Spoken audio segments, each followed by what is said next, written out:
Esta es la historia de Justino Correcto. Ok, hice un corto con IA para un concurso, Telcel Historias, no quedé, no fui seleccionada, ni modo, así pasan los concursos, a veces se gana, a veces se pierde y ni modo. Pero, ¿qué aprendimos? Bueno, aparte de valer madre, tenía ganas como de platicar acerca de esto, porque se lee mucho en las redes sociales, al menos en las que yo tengo, acerca del uso de la IA y que va a quitar trabajos y que el cine está en peligro o todos los audiovisuales en general. Y hay otra gente que la defiende a capa y espada diciendo que la IA es lo mejor que le ha pasado a los audiovisuales, etc. Y yo quería hacer una reflexión acerca de eso.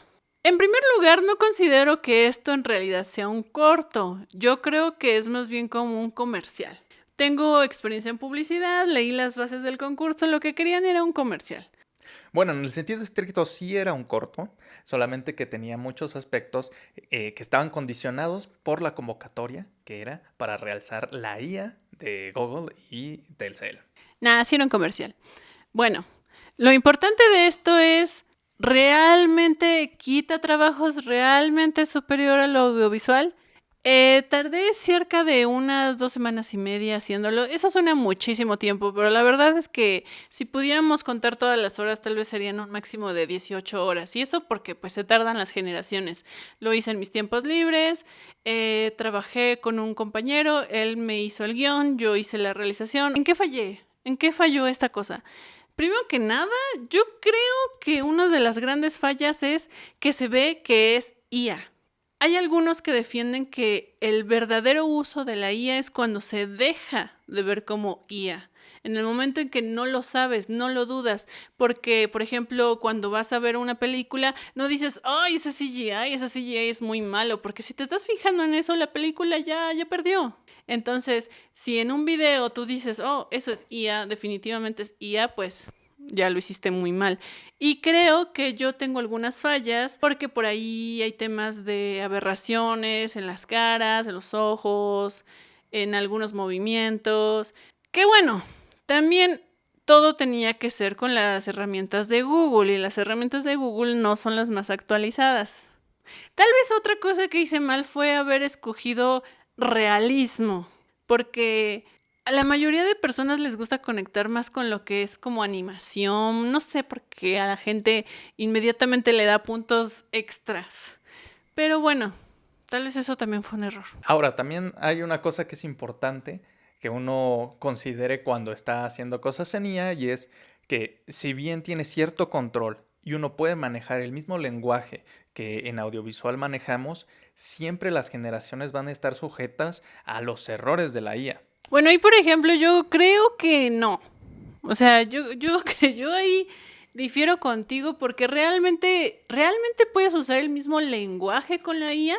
Yo por más que prompteé exactamente lo que quería que sucediera, usando este lenguaje JSON, no sé cómo se dice, JSON, no sé, no me lo hacía. Generé y la casa no se caía. No se generaba exactamente lo que yo quería. Así que terminé usando lo que mejor me funcionara. Pero mi visión total ahí no está. No es exactamente lo que yo buscaba. Así que no. Yo creo que la IA por ese lado no nos está dando exactamente lo que buscamos. O al menos veo. Es que yo a lo que me refiero es la manera en la cual tú narras, esa sí la puedes planear. Tú puedes tener tu storyboard, pero en efecto, lo que va a hacer la IA no es completamente controlable por uno. Tanto en cuestiones de iluminación, ¿por qué? ¿Cuáles son los prompts que usa uno en iluminación de pronto? Que dice, no, es que iluminación cinemática. ¿Qué es una iluminación cinemática? ¿De qué estamos hablando? Bueno, eso tal vez en la generalidad, pero yo al menos yo sí dije, yo quiero que venga desde este eje, desde este ángulo, con esta calidez, bla, bla, bla, hablando en kelvins y la chingada, y ni así lo hizo. Es más, algunas escenas tienen el error de que hay dos soles, porque está la escena y de este lado sale el sol y de este lado también. Y dije, bueno, ese tipo de cosas solo la van a ver gente mamona como yo. Sí, justamente yo hablo de esas cuestiones técnicas en las cuales la IA no puede darte la fidelidad del seguimiento de tu visión que sí puedes tener en video, que sí puedes tener haciendo un corto con equipo real. Porque en efecto, aquí por más que tú le estés dando dirección al prompt, va a terminar interpretando.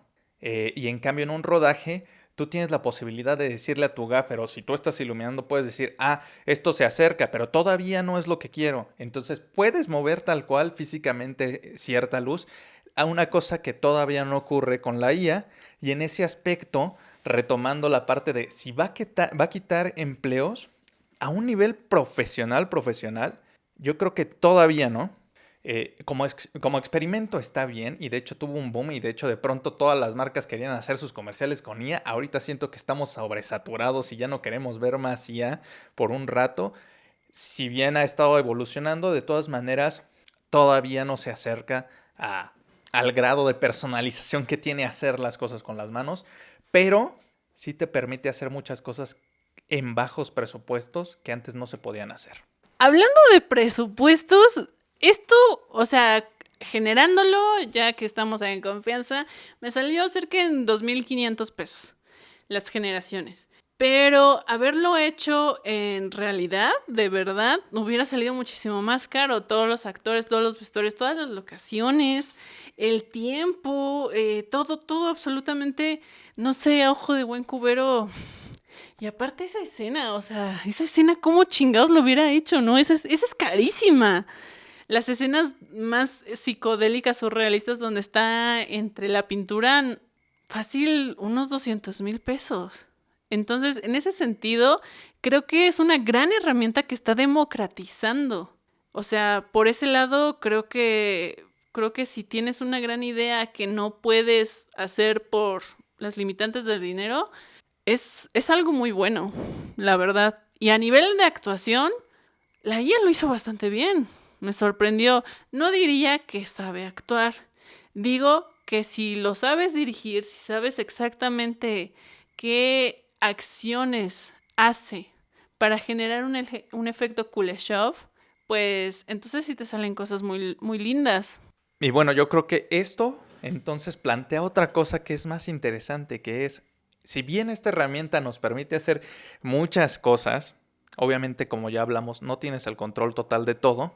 Ahora importa, si puedes hacer cosas increíbles, cosas que impactan visualmente sin mucho presupuesto, ahora lo que importa es cómo narras más que antes. O al menos yo pensaría que la evolución natural es, si ya no nos sorprende lo que podemos hacer con la IA, porque podemos hacer cualquier cosa, podemos hacer algo que antes solamente con CGI, con 3D podíamos hacer, ahora importa todavía más cómo narras porque ya todos podemos hacer efectos visuales. Entre comillas, obviamente, no me vayan a funar.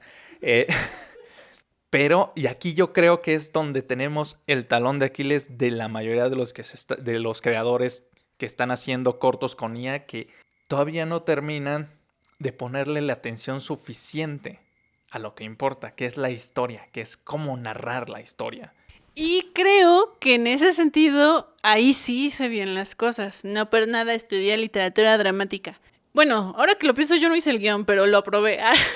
Esta historia tiene un planteamiento y un primer conflicto que se resuelve. Sin embargo, se da un segundo conflicto que se resuelve. Planteé lo mínimo básico de una buena historia, que es un conflicto. La mayoría de personas, bueno, la mayoría de cortos que yo vi que subieron no presentaban conflicto alguno. Exponían que había un problema, pero no había a nivel de acción algo que hacer. Creo que si ya no es impresionante lo que alguien puede hacer a nivel audiovisual, ahora lo que se necesita son buenas historias. ¿Qué carajos tenemos que decir y cómo lo decimos? Sí, importa el tema muchísimo. También otra cuestión muy importante que creo que podemos ir trabajando, que es yo creo que más con una cuestión de edición, en este caso de la IA, el ritmo. Sentir también el tono. ¿Cuál es el tono? ¿Es cómico? ¿Es trágico? ¿Cómo quieres emocionar? Porque no solamente son imágenes, porque en efecto, comúnmente lo que te da la IA está casi carente de emoción, pero para eso tenemos el lenguaje cinematográfico, para estar generando la emoción junto con todas las herramientas. En este caso puede ser incluso la música, ¿no? Pero tenemos que poder ponerle atención a qué queremos generar en el otro, ahora más que nunca, qué queremos contar y de qué estamos hablando también. Y ya después nos podemos meter a muchos más temas como tener un poco de dialéctica acerca de lo que estamos contando y ya entramos en géneros dramáticos, pero eso ya es otra cosa todavía más profunda, pero que estaría interesante que poco a poco vaya retomando más fuerza, porque yo creo que termina siendo más valioso todo eso que la parte técnica. La parte que va a hacer que no se duerman o que no scrollen es qué estás contando y cómo lo estás contando. Por favor, no se confundan, no es lo que se dice, es lo que pasa y lo que pasa son acciones. Eso es donde nos tenemos que enfocar. Por favor, no se confundan. No es el discurso. Aunque yo haya usado voz en off, no me refiero a eso. ¿Me entendieron? Ya para finalizar, les dejo el corto / comercial que quedó. Me hace sentir bien. La verdad es que di lo mejor que pude con lo que tenía, con el tiempo que tuve. Aprendí. No voy a decir que me arrepiento de algunas cosas. Y creo que lo voy a hacer mejor la próxima. Saquen otro concurso. Pues también si quieren, si ustedes también participaron, pues nos pueden comentar ustedes qué piensan del uso de la IA, si han hecho cortos o algo parecido con IA, creen que sí tiene posibilidades, creen que está muy limitada y sobre todo, ustedes también consideran que la parte más importante sigue siendo la historia y ahora más que nunca, ya que podemos hacer efectos increíbles desde casa. Esta es la historia de Justino Correcto, abogado de profesión y por herencia, que viene de una larga descendencia de abogados.